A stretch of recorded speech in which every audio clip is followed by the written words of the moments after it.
Okay, so this one is the answering any question type of thing. Plus, if we get through that quick enough, I've had some requests to offend the nations. So I've had few national requests. Let's start with the questions then, from the bottom. I think there's only like 20 or so of these. From Grady Hooger: do cryptocurrencies have a useful function, or are they just scams and wishful thinking? Well, the useful function they have is to fleece people who think that cryptocurrencies are anything real. No, I don't at all believe in anything to do with cryptocurrencies. Everything I predicted about them has happened. So-called Bitcoin was supposed to be unhackable. It's been hacked. The guy who ran it, I think, I can't remember if it was with Bitcoin or something else. One of these guys dies, and then that's it. All the vaporware becomes vaporware. So no, absolutely, cryptocurrencies are bullshit. I would rather have, storage full of ammunition or food or a piece of land or something tangible or gold, than cryptocurrencies. No one needs cryptocurrencies. As far as the economics go, here's an interesting little piece of information. If you had an ounce of gold 1,000 years ago, and you look at what you could do with an ounce of gold about 1,000 years ago, or 2,000 years ago, or 3,000 years ago, it's not that different from what you can do with an ounce of gold today. It's roughly held its value throughout all this time. An ounce of gold is worth, roughly speaking, around 900, 1,000 pounds, something like that, probably just over $1,000, something like that. And what you can do with $1,000 is probably buy a decent suit and a briefcase, pair of shoes, something like that. Which back in the day would have been the equivalent of getting yourself fully properly dressed and equipped with say a sword or whatever. So it's about the same. It's obviously not going to be a one-for-one comparison, because the things you had 3,000 years ago, we've got things now that you can't even sort of translate into that, but it's about really the same. So if you want something that holds its value, gold. You know what's even more important than gold when the shit really hits the fan? Lead. Copper-covered lead. Preferably that has the ability to travel a few thousand feet per second. So that's the answer to that. Now, Bradley Bowl asks, what's your take on the Bible being a form of astrology calendar that uses stories to pass down astrology knowledge? None. I don't know that it has any of that at all. It might. I haven't got a clue. Don't know. So, sorry. Plinio Andrea Gaston Dabao. That's a mouthful of a name. How do I know if the Sistema place I'm going to is legit? Try and beat someone up. See if they kick your ass. It's pretty easy to figure out if something is legit or not in terms of martial arts. How badly can they kick your ass? If they can kick your ass, you got something to learn. If you can kick everybody's ass in the room, well, okay, then you don't have anything to learn there, then maybe you've got something to teach. It's pretty easy to figure out. Unseen 11. What was the hardest teaching for you to accept as a catechumen, and how did you come to accept it? Also, do you think Venice will split from Italy in our lifetime? A catechumen, for those who don't know, is someone who is in training to become a Catholic. I didn't formally go through that process because I just studied on my own for about, certainly I would say, a hardcore, probably 4 years. But I'd been reading into it for a few years before that. And, even before I had my Cloud Atlas moment, I came to the conclusion that Christianity was it and that Catholicism had something to it. My biggest struggle with Christianity, and particularly Catholicism, was the people representing or pretending to represent Catholicism. My biggest struggle, and that's why I go on about it all the time, was the fact that, the fake Pope we presently have, all the fake priests that are presently inhabiting the buildings that used to belong to the Catholic Church, the fake bishops and so on. These are not Christians, they're not Catholics. They're pedophiles, pederasts, predatory homosexuals, Satanists, Freemasons, communists. They're just about everything except Catholic. So and what they present to the world, a lot of people, including myself, initially think, oh well, I guess that's what a Catholic is. And it was very, very hard for me to even begin to accept, to want to join anything that had these people in its ranks. It was John C. Wright, the science fiction writer, which I exchanged a number of very lengthy emails, who basically told me, look, you're like a drowning man hanging onto the side of the boat, wondering about the dress code. Just get in the boat. There's all sorts of scum and villainy in here, but that's not the point.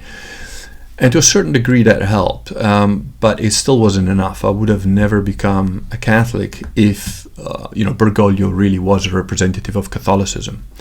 There's just no way. If that's your leader and that's the guy you have to follow and agree and believe, then no, then Catholicism needs to be burnt to the ground, because that guy is evil. He's a predatory fiend that protects and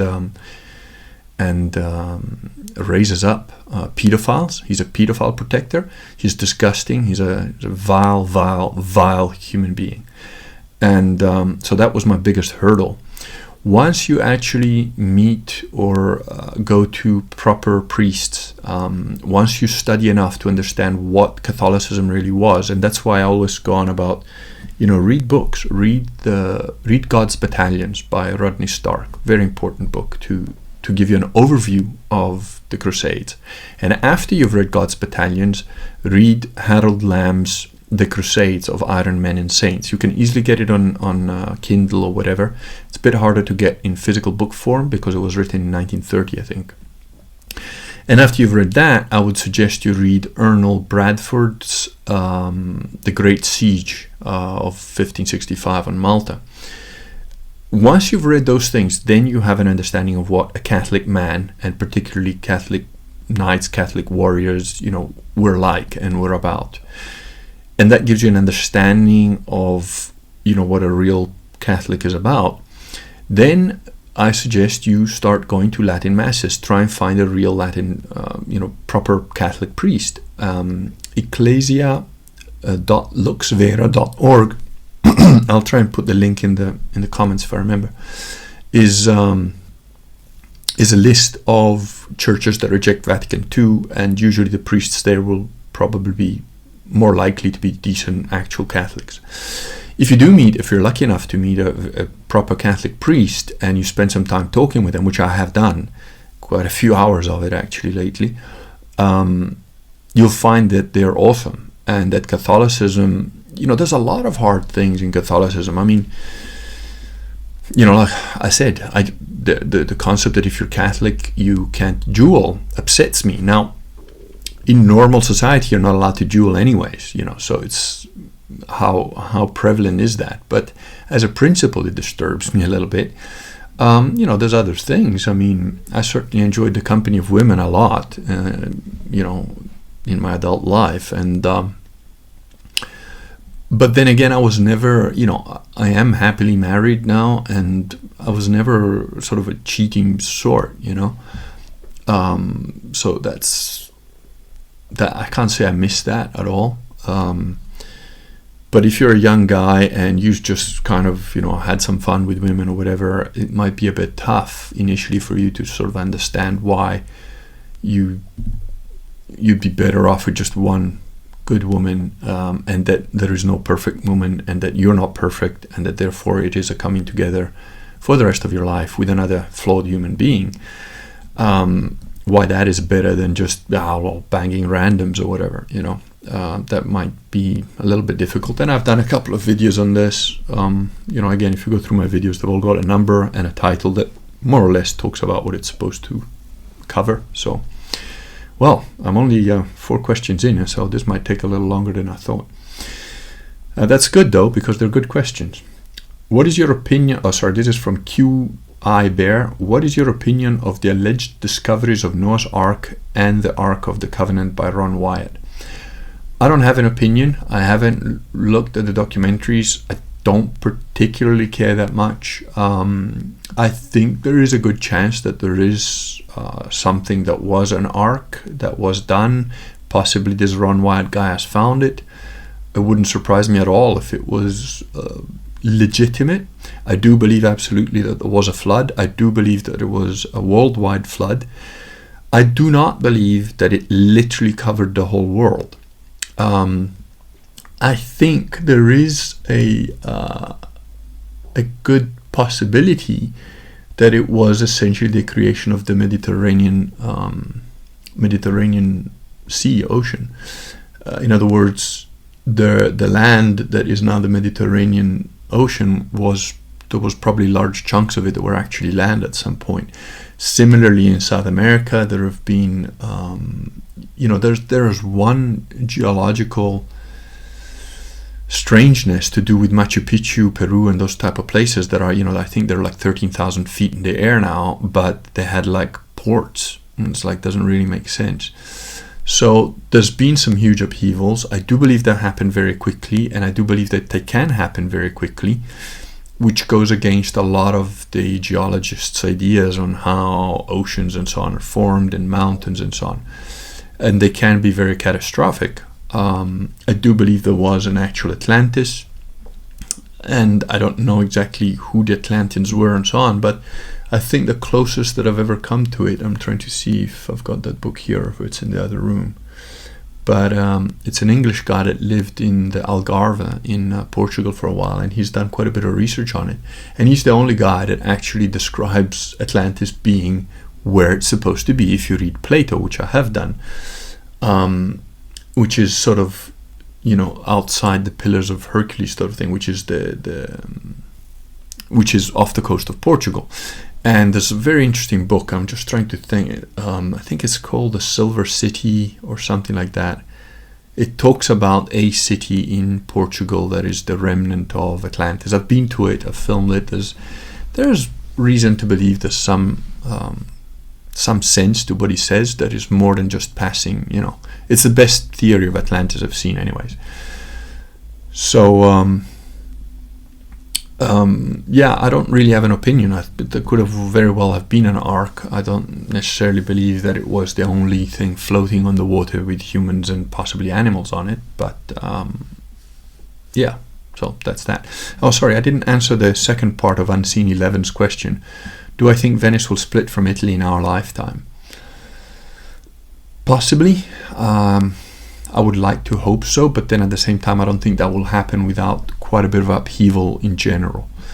There is a very tiny chance that a guy I know, and possibly myself, if and when, if I win the lotto tomorrow, which is pretty hard because I don't buy the tickets, I would then probably dedicate myself to that. But I'd have to be a bit of a millionaire, and I think there's a very good possibility of doing it if there was a dedicated person which had the funds to do it, and I think I could do that, but it would require me having enough money to be able to do nothing else and have a couple of homes where I can have my family and do my life and whatever. So Art and Soul asks quite a long question. Mr. de Kurgan, who do I trust? I guess this is a lady. I am English, I have a child, how do I know which church? I don't know any Christians in real life to talk to about it, not one. I feel pulled to Catholicism, but what a shit show. I trust Vox, but he rejects Catholicism. I am stuck, please help. Well, Art and Soul, I would suggest that the very first thing you should do is look at my video number 1, which is slightly out of sequence just because of when I uploaded it. So but it's right in the first 10 videos. You've got my video number 1 and 2. That explains a bit about the Catholic Church and who is actually the real Catholic Church. I then suggest you go to a website called canon188.com, and you go into the About page there and read that. There are also links there, and one of the links there is to the Instituto Mater Boni Consigli. Now, I don't know where in England you are. It actually says you're English. I don't know that you are in England. But there are groups of us in the UK who do attend proper Catholic Mass with proper Catholic priests. So, you can do a bit of research on that there. And, if you're really lost, drop me a line, and I'll and also go to that ecclesia.luxvera.org, and it lists a bunch of churches and priests and so on that do proper masses, and I would suggest you go there. So hope that answers your question. If not, drop me an email. Tyler Siriani. Do you know anything of the yogic sciences? Siddha medicine, Ayurveda, Kriya yoga, Hatha yoga, meditations, solidified mercury, etc. No, I did a little bit of yoga a very long time ago just to help me with some sort of generic injuries and stretching and so on. I also met a girl who, an ex-stripper, I guess, who like went really deeply into yoga, and she was really good at being able to teach you how to use your body in a way that really got the muscles that you had to work on or that were important for you to develop. And she could make you do an exercise that in 5 minutes you'd be worn out, And so I'm sure it has some physical benefits. I don't buy into any of the meditation and all that stuff. I think there are elements of meditation that can open you up to some pretty spiritually dodgy things. And I write a little bit about that in my book, on the Systema book. I don't talk about it much in videos because it's, people who watch videos, generally speaking, are people who don't read books. And people who don't read books are generally people who have shorter attention spans in general, and people who have shorter attention spans often skip over some very important information. And I would be loath to... I have taught people how to do things like see auras in my martial art classes when I was teaching. And I can teach just about anybody to do that in about 10 minutes, but I wouldn't teach anybody to do it because there are some people who are going to get lost doing that stuff. So I would say, do it for the physical side. Stay in the real world, keep in the real world as far as meditation and all this stuff is. Mark Edward asks, you've recently done a very short video giving us your beliefs on purgatory. Could you make a video like this on tithes? Yeah, it's really simple. The Catholic Church on tithing is give what you can when you can afford it. That's it. Try and help widows, poor people, visit prisoners. That's there is no set rule that you have to donate to the church or a set amount that you have to donate to the church. The way I see it, even when I wasn't Catholic, even when I was a atheist, really, I occasionally gave money to, a random person in the street that I thought really needed it. And I'm not one generally to give money to, junkies with their dogs who are like, I just need a job. But I lived in Africa and there's real poverty out there. I remember once, there was times where I was pretty much below the breadline myself. I mean, I used to have a very small place. A nice location. I also quite enjoyed it, but I barely covered the rent. And sometimes I'd go weeks and all I had to eat was tap water and a bag of flour, with which I'd make some horrific pancakes. And I was kind of lucky if I had olive oil or butter to not get it stick to the pan. So I've been in situations where money was quite rare to come by, but it never bothered me. I was doing stuff. I was writing a book, I was doing my own thing, whatever. I was training pretty much every day. I remember once I was coming home, I used to have a strange life, and when I was writing, I used to go for walks, like maybe at 2 a.m. in South Africa, in a place that you hear gunshots outside your window pretty much every night, but never really had any trouble. And once I was walking home from my girlfriend's place, and I had a piece of cheese in my hand, and I was just eating a piece of cheese as I was going home, and I met this black guy walking the other way, tall, a pretty good looking guy with it, what I remember about him was he was really dark, pretty well dressed, and he had a really bright white smile, which stood out in the dark. And just so many goes, oh, come on, man, share. But it was such an instinctive thing that we were walking past each other, and I kind of knew, dude, I don't have anything except this piece of cheese. And I go, just share that cheese. And I gave him the cheese, and that was it. That's all I had on me. There's times where all I had on me was like a 10 rand note, and I gave it away. And in my mind, that is a version of doing kind of tithing or charity or whatever. And sometimes it hits you pretty hard, man. I was busy crossing the road. I almost remember every time I've given somebody money in those circumstances, just because it's something that I do instinctively out of noticing things about people and so on. Which reminds me of something else funny, which if I remember I'll mention at the end of this video. But anyway, so I was busy waiting to cross the road, and again, homeless person, one of these street guys, was actually two of them, came up to me, and he was bigger than I am, sort of dreadlocky looking, the kind of guy that you don't want to come and up to you and ask you for money. And he came and said, "Sir, have you got some money?" And I looked at him and I looked in his eyes, and I saw this guy was genuine pain. He wasn't trying to threaten me. I don't know what his story was. I'm sure he had some dirty stuff behind him. And I looked at him and I knew that he was just so intimidating for most people that everybody probably mostly ignored him. I opened my wallet and I pulled out a pretty big note. I don't remember the denomination, but I was doing okay at that time. So I gave him a note, a proper big, it wasn't like 10 rand. I can't remember if it was a 50 or whatever. I gave it to him and I said, "Good luck, man. Try to get back on your feet." And he looked at me and he said, "You're a king among men. Not that anybody will notice down here, because on this planet, no one notices shit.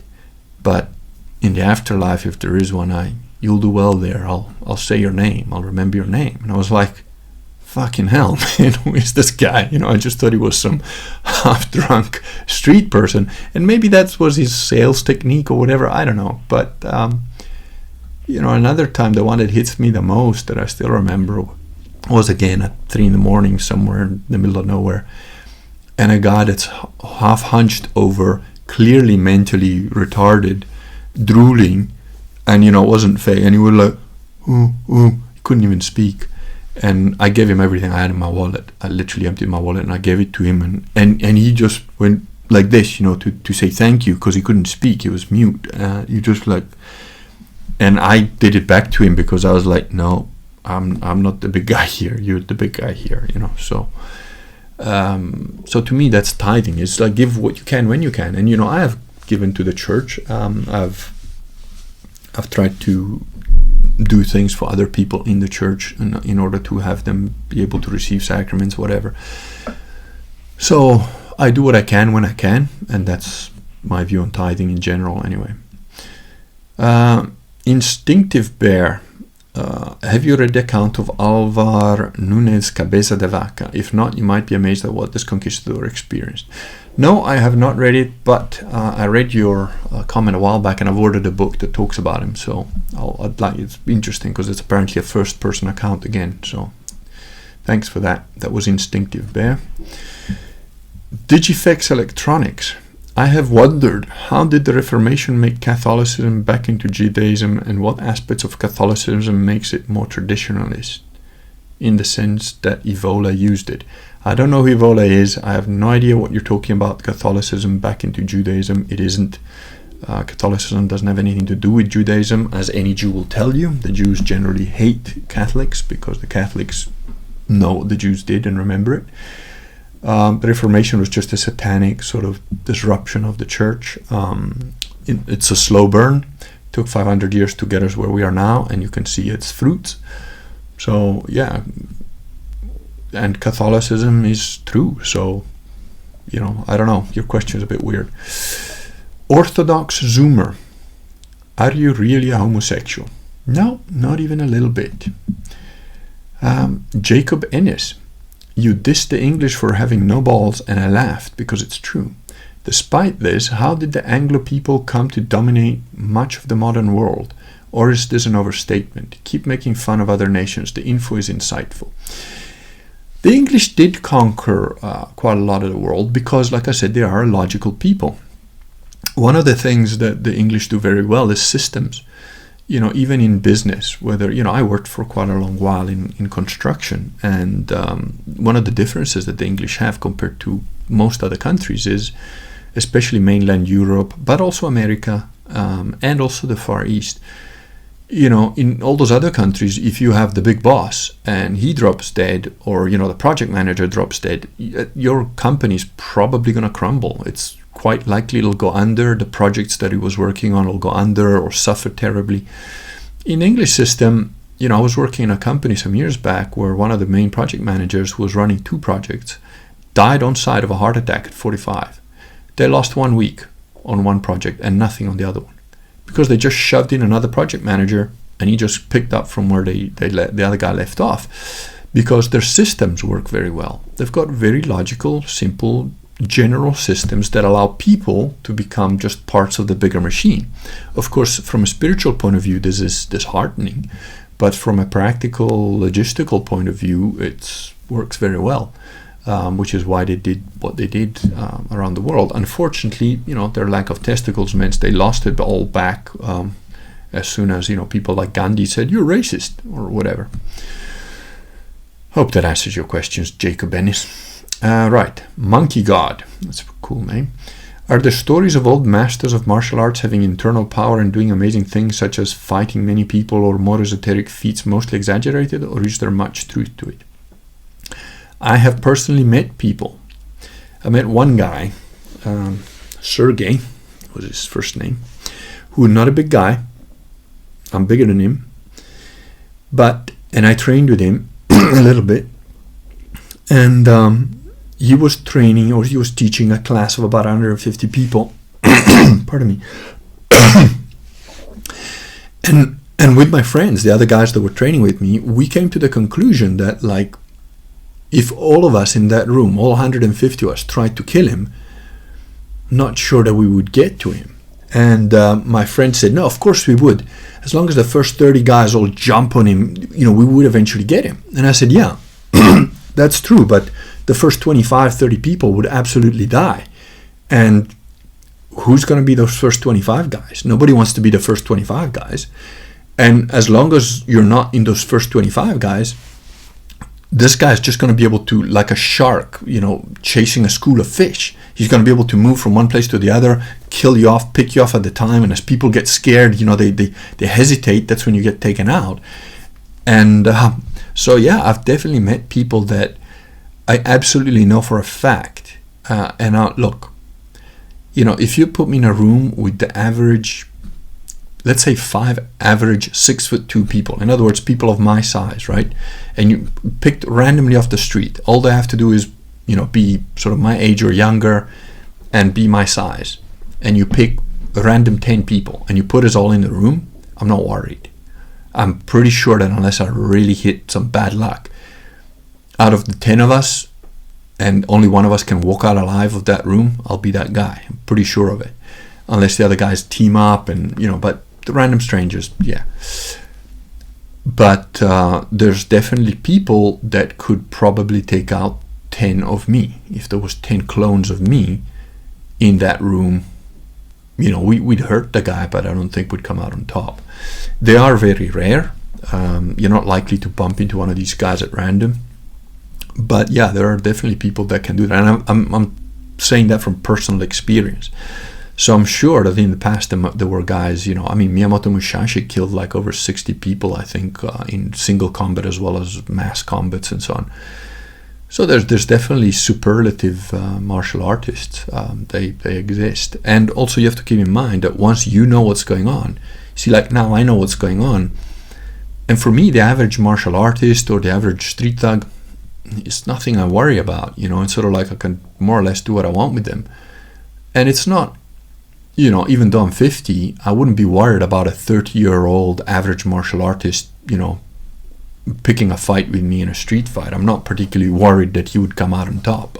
I just don't have that sense, which I did have when I was just doing karate. I it's like 50-50. Would I come out on top? Depends on how big the guy is, depends on what he knows and whatever. Now it's like, yeah, if he gets lucky, he might catch me in a good one and he knocks me out. Okay, it can happen to anybody, but otherwise, So once you know something, what looks like science fiction becomes kind of normal. So, but that takes a lot of training. So, Steve Schellenberg, do you have any thoughts about the Marian apparitions, Fatima in particular, and the secrets of the prophecies associated with them? I don't have any particular opinions about the Marian apparitions. I have read accounts of them that were also in public newspapers that make me think something definitely happened there. I believe they're probably real, and I believe that certainly some prophecies are absolutely worth knowing about. I'm just seeing, I recently read a small book, I did a video on it about Catholic prophecies, And there's a lot of prophecies over the centuries that say the same thing about the same thing. So there's definitely, and also again in the book Systema book I wrote about precognition being an actual thing that human beings can do and have done, and there's been meta studies on it that prove this as well. There's a lot more information on that in the book than than most other places, I would guess. Movement Explorer. How much of martial arts is mental, and what are some good ways to train that aspect? Can we do things like meditate without compromising our Christian faith? You can do anything without, well, not anything, but meditation isn't really going to compromise your Christian faith. It depends what you mean by meditation. I mean, there are Catholic ways to meditate. Doing the rosary is a form of meditation to a certain extent. How much of martial arts is mental? 90% or more. And what are some good ways to train that aspect? Get in the gym, train. Get hit in the head, hit back. Just train. Just go to training. That's it. Just keep training. Keep getting up when you get knocked down. That's all you got to keep doing. It's not hard to understand what you need to do. It's hard to do it, especially when you got a broken nose, knocked out, you're missing a tooth, and you're missing your mommy, and everybody hates you. That's when you got to get up and go like, fuck you, I'm still here,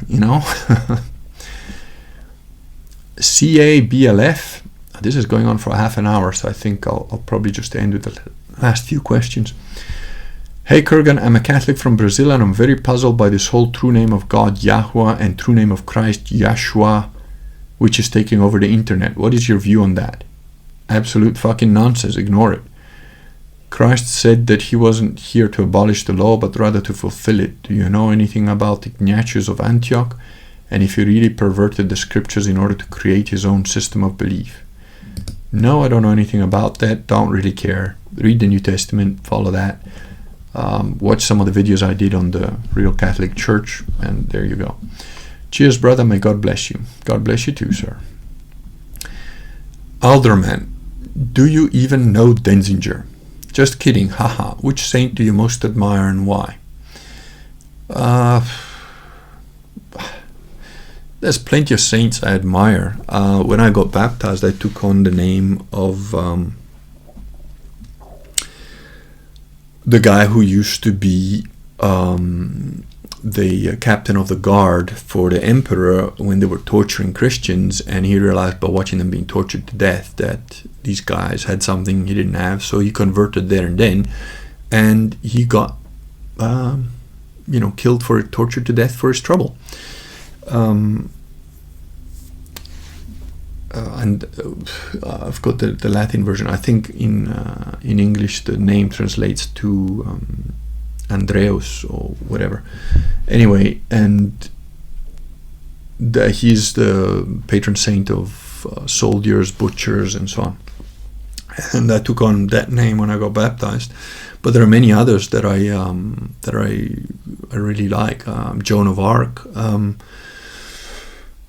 There are plenty. The Apostle St. Thomas is probably the apostle I like the most. And I told that to my priest, and he mentioned something interesting. And he said, well, Thomas was the only guy that said we should take up the cross and go with him. And I said, yeah, I know he said that, but in the end he didn't. He didn't get nailed to the cross next to Jesus, so kind of chickened out as well. But he was the only one that was saying we should be there with him. And the priest said, yeah, but he said that before all the stuff happened. So at least his intent was there, and then whatever happened. But so it's quite interesting. Brandon Macy says, how do you feel about classical music? Bach, Mozart, Beethoven, Debussy, etc. Fan or not? Favorite works, perhaps? I think classical music is awesome. Absolutely awesome. And if you get the right piece and you play it loud enough in the right context, it's literally like cleaning your brain. It's like a shower for your brain. You could have had a really long day at work, whatever, and you put on the right piece of music and just let it go through you, and it's like it really cleans out all the bad stuff. Awesome stuff. But I am ignorant. I like Wagner. I know he's like all this Nazi composer, whatever, but I don't care. I like some of Wagner's stuff. I like some Schubert. Not a huge fan of Mozart. There are pieces of Beethoven that get in your head and you can't get out. Chopin, I quite like. It's a bit lighter. Chopin I could put on in the background when I was writing. Now I've got kids and stuff. It's difficult to get the time to write anything without noise in the background. But hope that answers your question anyways. Okay, there's only like 4 more, so I'll finish up. This is Yamblicus 2 or Yamblicus 2, I'm not sure. My question is, have we underestimated the impact of the Trinity? Don't know what that means. Is Christianity still technically monotheist? Is it biblical to create a multi-deity godhead? Oh, okay, we've hit the class autist here. Did it create a unique weakness towards idolatry that made Christians more vulnerable to atheism, political philosophy, subversions, etc.? I'm no theological Spurger, but this is a godhead. It's fundamental. Yeah, you are a Spurg, and you are a theological Spurg. Sorry to tell you, but yes, you are. It doesn't matter. The Trinity is part of Catholic belief. So if you don't accept the Trinity, you're not Catholic, pretty much. Simple as that. No, it doesn't affect monotheism. No, I don't think it creates any particular unique weakness. And how can the truth create a weakness? It's just, you're spurging. You're just overthinking something that's not even in the realm for you to worry about. Don't worry about the Trinity. Just, start with like, don't steal, don't rape little kids, don't cheat on your wife, just the basics. Don't murder, that kind of stuff. Stick to that. Don't worry about the etheric stuff that doesn't affect you and will never have any impact on your personal life. Jerome Hubin, what is the most impactful, important conspiracy you know about? Oh, dude, that's a series of videos on. Short answer, anti-gravity technology. Long answer, you have to go through some of my Nazi super weapons videos and Mars videos and Great Pyramid videos just to get a taste. Or you could just, here you go, I've got a copy sitting on my desk, just buy this. That explains it pretty much. Tourette's Bear says, have you ever heard of brothers Michael and Peter Dimond, aka Frederick and Robert Dimond, and if so, what is your opinion of them? I've heard of them. I think I watched one of their videos, I think it was by them, on the Novus Ordo Mass and how it's a completely invalid Mass. Don't know much about them. I know they seem to be sort of pretty hardcore sedeprivationists, I think, or sedevacantists, whatever the term they call themselves. Haven't looked into it. Don't know much about them. I don't particularly have any opinion. Chammasp. What? Chammasp. Okay. Hi Kurgan, do you know of any techniques for managing the mind's reactivity to sensory input? I'm asking on behalf of a recovering Gamma Spurg. Haha, good day. Well, in your asking for a friend, put yourself in the same situation over and over and over and over again. It's desensitizing and sensitizing at the same time. A really good book on this is called The Meme, M-N-E-M-E, written by Richard Simeon in 1905. Still brilliant. So, whatever your gamma issue is, whether it's like, actually, just shut up. Practice shutting up. Practice putting yourself in situations where people are talking, maybe even about stuff that you know about, maybe even wrongly, and keeping your mouth shut. Or, whatever, you're scared of talking to girls, force yourself to say something, even if you get blown out and told to piss off because you look creepy. Keep doing it until you stop doing it in a creepy way. Learn how to observe people and see how they interact without necessarily taking part. Whatever your thing is, you can get used to it. How you get trained in Systema is you get hit slowly, softly, then harder, faster, quicker, and eventually you learn to take a hit and not let it bother you. And if you get really good and good timing, you can even take a full-blown punch to the face and not let it affect you because you just got the timing so perfect that you know how to take that kind of a punch. Sounds like science fiction, but I've seen it done. I've done it myself once. And I wouldn't want to try and repeat it, but got lucky or whatever, and it can be done. It works. So just keep doing the thing that hurts you, scares you, whatever, in a controlled environment, and keep increasing the intensity until it doesn't bother you anymore. That's pretty much the standard answer. That's it. This is already 40 minutes long, so I'm going to have to do the nations another time. Also, at my, I think, 8:30, I'm going to have an interview with a guy who's written something quite interesting. Don't know much about him. He's one of the guys from the channel who's written quite some interesting stuff on martial arts and how the brain can do things like what that Wim Hof guy does, the Iceman guy, which is also a way to like pump your own adrenal system, which I'm aware of that you can do in martial arts consciously. You can put yourself from like zero into a state that's like hyper aware and so on. And he's got some interesting takes on that which I hadn't read before. So we're just gonna have a random, I don't know, might end up being total shit show, might end up being really good. So that's gonna be tonight, and I'll put it up as soon as we're done. That's it for the questions for today, and I'll do donations in another video.